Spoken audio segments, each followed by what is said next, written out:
Sobre a liberdade da vontade e o determinismo no mundo fenomênico, na obra de Arthur Schopenhauer, por Paulo Vinícius Nascimento Coelho.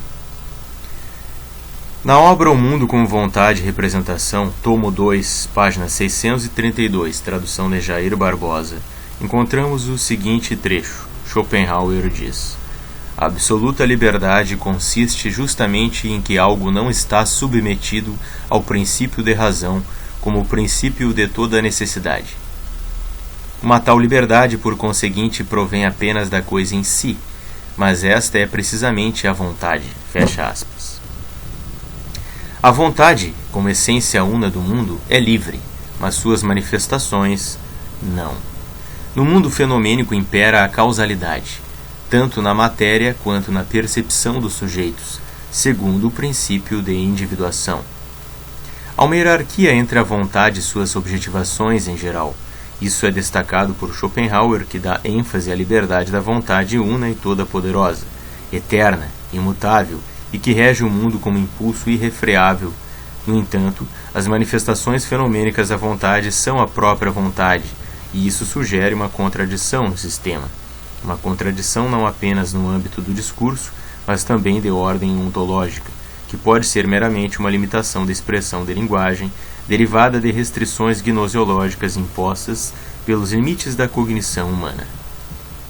A vontade no aparecimento do mundo da representação dispõe-se em situação que aparenta alienação, pois, se tudo é a vontade, mas ao mesmo tempo nos fenômenos a individuação impõe a condição de multiplicidade e divisão, na existência de entes que se esquecem da unidade original e essencial, então é como se o númeno do mundo esquecesse de si mesmo, se perdendo de sua própria unidade em suas manifestações. Não que o perder-se, entre aspas, aqui seja referente a ir além de si, mas sim um perder-se no sentido de parecer deixar de ser una, já que gera um mundo onde a multiplicidade se faz presente. E isso mesmo se fosse apenas o caso de ser mera percepção de um sujeito iludido com que vê a sua volta, sob égide do princípio de individuação, que inclui tempo, espaço e causalidade. Na natureza, o conflito é constante e é, aliás, da constatação do conflito na natureza que Schopenhauer pressupõe que a própria essência do mundo está em conflito consigo mesma, como um impulso, querer irracional, que persegue e devora a si mesmo. Olhando para isso, Nietzsche largou uma pilhéria contra Schopenhauer, escrevendo que afirmar uma essência do mundo com as características descritas por Schopenhauer seria como ter como Deus um diabo estúpido. Eis aí uma tirada que parece inteligente, engraçada, mas que não passa de um tolo ataque falacioso, em uma tentativa de demonstrar um passo de distanciamento com relação ao mestre, que influenciou sua própria filosofia da vontade de potência. O problema do conflito interno no númeno permanece. Em uma tentativa de interpretação sobre essa aparente cisão da vontade no mundo, por um lado como essência una e por outro como multiplicidade fenomênica, poderíamos recorrer à afirmação de Schopenhauer de que tudo se dá no mundo para o autoconhecimento da vontade. Sendo assim, temos aí algo que sugere que a divisão ilusória nada mais seria que condição do processo de autorreconhecimento da vontade, que envolveria todas as possíveis consciências existentes no mundo, como manifestações da coisa em si, as quais funcionam submetidas ao princípio de individuação, como se tais fossem olhos da vontade. O problema nessa hipótese é que a matéria que forma os corpos dos entes vivos e todo o universo físico é, como afirmou o filósofo, uma substância definida por fazer efeito, a própria causalidade materializada, como carcaça da realidade, ou seja, há uma estrutura do mundo, como já mencionado aqui em capítulos anteriores, e essa estrutura é a própria forma de manifestação da vontade, ou como ela se apresenta no mundo, o que abre mais uma questão. A vontade é a totalidade, o mundo como um todo, ou a vontade está no mundo como essência de todo existente perceptível, como fenômeno pelo sujeito humano, no entanto, em uma base já pré-existente a ela e que poderia ser comparada ao Tao do taoísmo ou o Brahman do brahmanismo, que são pressupostos como realidades anteriores às divindades.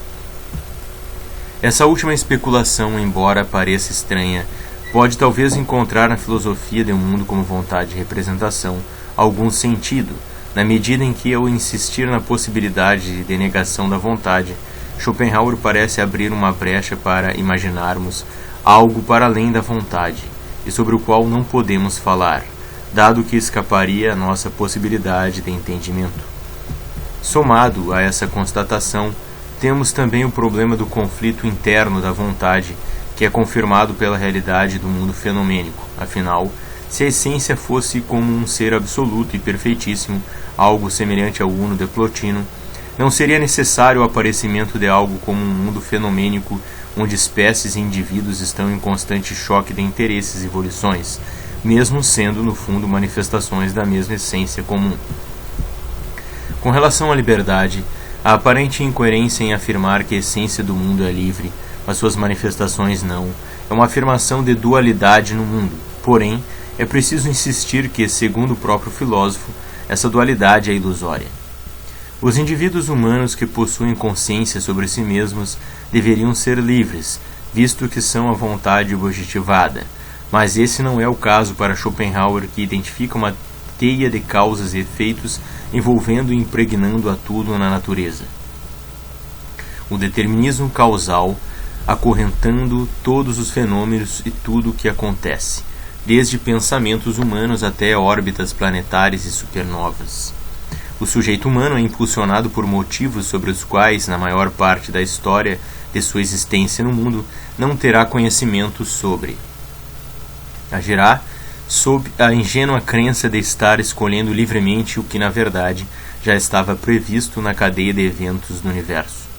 Se fosse possível conhecer todas as causas na natureza, todas as variantes em jogo, teríamos a contemplação do intento das ciências, a capacidade de prever com absoluta certeza tudo o que irá acontecer, deste momento em diante, mas sem poder controlar a natureza, já que este mesmo desejado conhecimento estaria também inserido na rede causal do mundo fenomênico. Dessa forma, seria apenas mais uma falsa sensação de autonomia na descoberta, pois esta consciência científica já estaria engendrada na própria rede causal, da qual ingenuamente imaginou se descolar, como em um momento de controle sobre a realidade, o qual nunca passará de engano e ilusão de autodeterminação. O cientista não escolhe se dedicar à pesquisa, e não pode sair da rede causal para olhar a cadeia de eventos de cima, de forma imparcial, mas sim está também ele inserido e preso na teia de causas e efeitos, e faz sua pesquisa, pois isso é o que deveria acontecer, dados os eventos anteriores ao momento em que acreditou ter escolhido fazer a escolha por um determinado tema ou mesmo pela prática da ciência a qual se dedica. O sujeito não pode querer livremente o que acha que quer, mas sim quer e escolhe o que a rede causal no mundo fenomênico lhe apresentou como circunstância de acordo com a vontade que se manifesta no mundo e nele mesmo. Tudo está encadeado e conectado na natureza, até o que classificamos como imperfeição ou erro,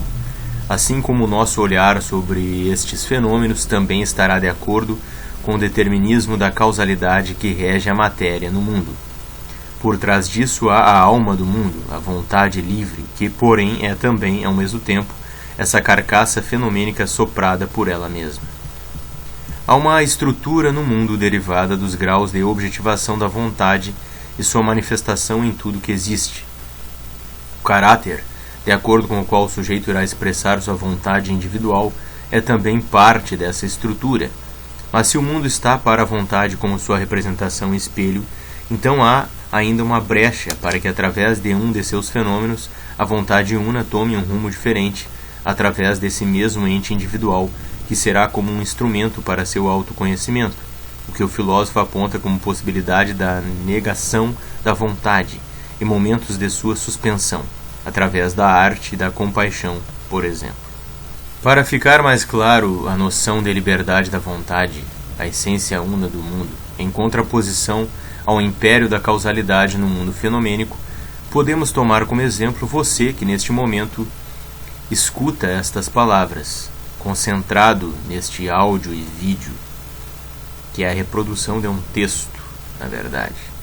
Embora tudo seja manifestação da vontade, incluindo você aí, agora talvez mais atento por ter chamado sua atenção, como és também um fenômeno da vontade, assim como as coisas que identifica a teu redor e a superfície onde estás lendo ou o aparelho onde estás escutando e vendo este vídeo, este momento presente, temos então que estás submetido à rede causal a qual rege o mundo fenomênico de acordo com os desígnios do númeno do mundo, sobre o qual não tens controle, mesmo que sejas tu mais uma objetivação desta essência. Saibas que, segundo a filosofia de nosso amigo Schopenhauer, o mundo já lhe guardava este momento, segundo um plano causal que envolve a toda a natureza, algo que já vinha se desenrolando muito tempo antes deste instante, mas que culminou no agora, em que estás aí, escutando estas palavras, o que escrevi, pois também tive que fazer isso de acordo com o determinismo do mundo, no qual minha vontade individual se encaixou. Tua mente e cérebro processa, neste momento, as informações as quais tua capacidade sensorial ligada ao entendimento consegue, neste instante, coletar deste texto, o qual estou lendo para você, o qual a capacidade racional que possuis destrincha, lidando com os conceitos que as palavras aqui simbolizam, sofrendo também influências do que está acontecendo ao teu redor, tudo que está em interação com o teu corpo e o que acontece dentro dele, bem como as emoções, imagens e lembranças que guardas em tua mente e que certamente estão influenciando de alguma forma a tua leitura, influenciando positivamente, eu espero, ou o áudio que você está escutando agora, já que eu estou lendo meu próprio texto para você, os sons gerados por fenômenos à tua volta, a luz no ambiente, a luz que lhe permite ver o texto, os caracteres usados nessas palavras, a ordem dessas palavras, a gramática e a forma como eu as expressei e moldei este texto, a forma como estou lendo para você, tudo está de acordo com a rede causal no mundo fenomênico, até mesmo tua dúvida sobre isso, caso esteja aí, o que é muito salutar, o acordo com estas palavras, o que espero. Ao tomar com seriedade o que estou comunicando, verás, sem muita dificuldade, que estás lendo ou escutando isto agora, pois assim tinha que ser. Até os mínimos detalhes deste momento são compreendidos apenas se reconhecermos o encadeamento causal determinístico entre todas as coisas. Não há espaço para acaso nesta história. Apesar disso, ainda nos resta pensar sobre a suposta liberdade da grande vontade, a essência irracional e impulsiva da totalidade. Aqui, neste instante em que escrevo e que agora estou lendo para você, o sol já mostra sua face e os pássaros que já cantavam agora o fazem em maior número e em maior variedade de cantos, os quais parei para tentar identificar. Uma coruja parece estar lá fora, entre tantos outros sons, esse se destaca. Um automóvel passa na rua, 6h37 da manhã, enquanto penso em como transportar todos estes fenômenos que percebo para um futuro onde imagino alguém lendo estas frases, você aí agora, eu mesmo lendo agora aqui para você. Dias passaram e agora estou relendo este texto, acrescentando este trecho e fazendo algumas revisões, também de acordo com a rede causal que conduziu minha vontade individual até o presente instante, onde ainda estou enredado nestas páginas, que como um microcosmos ou um labirinto parecem sem fim, enquanto meus cães aguardam ao lado solicitando minha atenção e um minuto para brincar. Lá fora o sol, agora da tarde, arranha as ruas. Na perspectiva apresentada por Schopenhauer em Sobre a Liberdade da Vontade, traduzido algumas vezes como O Livre-Arbítrio, e também expressa em Um Mundo com Vontade e Representação, e no decorrer de toda a sua obra, o determinismo domina o mundo fenomênico, e não apenas no que diz respeito à matéria, como já dito, caracterizado por ser causalidade em si, mas também no âmbito subjetivo dos pensamentos humanos. Não é muito difícil reconhecer que, sem levarmos em conta a causalidade, seria impossível compreender os fenômenos físicos, o funcionamento dos organismos vivos, como nossos próprios corpos funcionam, e também não é muito difícil aceitar que não temos controle total sobre o funcionamento de nossos corpos. Na verdade, o suposto controle é mínimo por parte de uma consciência que é apenas a ponta do iceberg. Nossas consciências, por sua vez, são impulsionadas por forças inconscientes ou sobre as quais não temos domínio. e coisas que acontecem em nossos corpos influenciam nossa forma de pensar e agir, ou podem potencializar nossas vontades de agir ou diminuí-las. Nossos corpos estão inseridos no mundo físico sob a égide de leis da natureza e do que Schopenhauer chamava de ideias, os graus de objetivação da vontade. Somos formados por átomos, os quais, por sua vez, são formados por partículas menores que estão em uma relação de interdependência e equilíbrio. Os átomos formam as moléculas que compõem as células de nossos corpos e todas as substâncias necessárias para a manutenção da vida de nosso organismo que está em interação com o ambiente. O que ingerimos fará parte de nossos corpos, não apenas alimentos, mas o ar e a água. Nos alimentamos de coisas do mundo à nossa volta e trocamos constantemente matéria e energia com o ambiente. No grande esquema da natureza não há acaso, e além disso nossa intuição empírica e entendimento somada à nossa capacidade racional funcionam de acordo com a causalidade, sem a qual não compreenderíamos nada a nosso redor, e seria mesmo difícil a sobrevivência em meio a um mundo de embates constantes entre vontades individuais. A vontade una está em tudo e por todos os recantos do mundo, tudo é sua manifestação, e está interligado com o fenômeno dessa essência universal. Em Um Mundo com Vontade e Representação, tomo 1, página 190, na tradução de Jair Barbosa, Schopenhauer diz, abre aspas, a vontade se manifesta no todo e completamente tanto em um carvalho quanto em milhões. O número deles, sua multiplicação no espaço e no tempo, não possui significação alguma em referência a ela, mas só em referência à pluralidade dos indivíduos que conhecem no espaço e no tempo e aí mesmo são multiplicados e dispersos. Tal pluralidade atinge apenas o fenômeno da vontade, não ela mesma. Por isso também se poderia afirmar que se per impossibile um único ser, mesmo o mais ínfimo, fosse completamente aniquilado, com ele teria de sucumbir o mundo inteiro. O Mundo como Vontade e Representação, tomo 1, página 190. Tudo parece como se não fosse realmente possível superar a causalidade que ordena o mundo fenomênico. Mas se lembrarmos que o mundo da representação nada mais é que manifestação da vontade, e que, portanto, tudo o que acontece no mundo está sob os desígnios dessa essência una, podemos imaginar que é possível que, em um de seus fenômenos, da vontade, a liberdade também possa manifestar-se, caso um mais elevado grau de consciência puder se apresentar de alguma forma. Schopenhauer lança essa possibilidade ao mencionar o caminho da negação da vontade, traduzida muitas vezes em português como vontade com letra minúscula nessa expressão. O que só é viável no momento em que um sujeito consegue compreender que tudo na natureza é manifestação da mesma essência e sentir isso como verdade, ultrapassando o princípio de individuação. Isso faz sentido se recordarmos que Schopenhauer destaca que o mundo fenomênico existe para o autoconhecimento da vontade, como espelho do númeno do mundo. Mesmo com relação à hipótese de um telos no mundo, poderíamos talvez, com base na noção de autoconhecimento da vontade, que haveria um objetivo a ser alcançado, mas isso destoa da noção de uma vontade racional e contraria o que o filósofo insiste em repetir em Um Mundo com Vontade e Representação, que não há sentido ou intuito algum no movimento da vontade, embora nas espécies e indivíduos na natureza podemos identificar telos particulares específicos identificados com a vontade de viver em ato e com a busca de satisfação de volições individuais. Apesar de tudo, Schopenhauer, ao falar sobre a negação da vontade, sem dúvida deixa uma porta para a liberdade ser atribuída também ao sujeito individualmente considerado e ainda deixa em aberto o que pode acontecer a partir dessa suposta negação,